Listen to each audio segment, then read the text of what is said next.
Scholars' Walk in Cambridge has been marked by a group determined to bring back the apostrophe.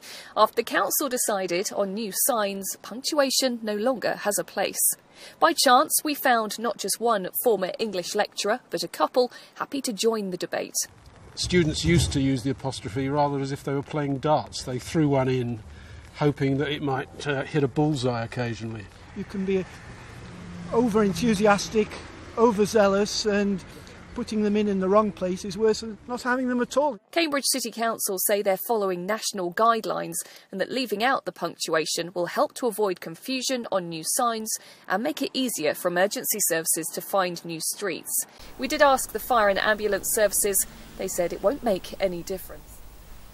I'm glad you're there. Subordinate Claus and I have heard some distressing news that there's still some work to be done in the field of literacy crime. That's right. Today's task is to tackle the apostrophe catastrophes of the school.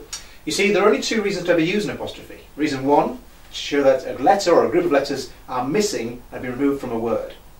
And reason two, to show that something belongs to something else.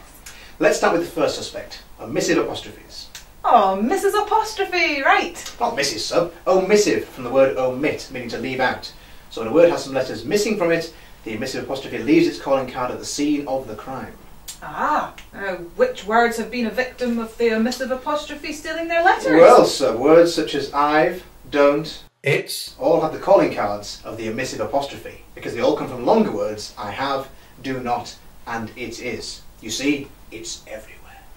You mean it is everywhere, sir? Indeed. So as you can see, sub, where letters are stolen from a word, an apostrophe is wedged in to keep the word from collapsing in on itself. Does that only happen in the middle of a word then, sir? No, it can be found whenever letters are removed from words. It can be at the beginning of a word, usually dates like 1950s becomes the 50s, or speaking of which, rock and roll becomes rock and roll, because the A is missing from the beginning of the and the D is missing from the end of the and. So if there's no letter missing, then there should be no need for the omissive apostrophe to get involved. That's right, although we must be on the lookout for cases where they've been used by mistake. Like this one here, sir. I spotted these whilst out and about in York. They're all around us, sub. We must remain vigilant. If there's no letter missing from the beginning, middle or end of the word, then there's no need for the omissive apostrophe. In this case, the word and is missing its A from the beginning and its D from the end, so it should read. So what about the possessive apostrophe then, sir? Is that the only other kind of apostrophe? Yes, that's right. A very greedy character, this one. Only ever used to show that something belongs to someone. So if something is a possession, then it always has an apostrophe. That's right. Subordinate Claus's hat, for example. An easy way to work out where the apostrophe should go is to ask yourself, who does the thing belong to? And put the apostrophe immediately after the answer. So in this case, who does the hat belong to? It belongs to me. Yes, and your name is? Subordinate Claus. However, I've found some possessive apostrophe crime here in Tadcaster. Just have a look at this mugshot. So who does the garage belong to then, sir? There's no apostrophe to tell me. Mr. Stuart Lawton. I checked. So there should be an apostrophe and it should always go before the S. That's right, and this is the case even if the name ends with an S. Like St James's Hospital, because the hospital belongs to St James. Precisely. Now the tricky part is when something belongs to more than one person.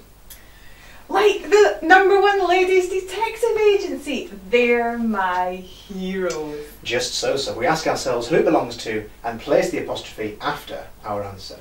So in this case, the agency belongs to the ladies, so the apostrophe goes after the word ladies. Perfect, sir. But in the case of boys' gym or girls' gym, the apostrophe goes after the S because it just belongs to all the boys or all the girls, not just one boy or one girl. The only exception to the rule is when something belongs to an it. In this case, we don't want to use an apostrophe because it might get confused with it is.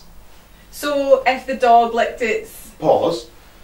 Yes, paws, and even though the paws belong to the dog, it doesn't get an apostrophe. Spot on, sir. The only time you should ever see an apostrophe in its is when it's short for it is.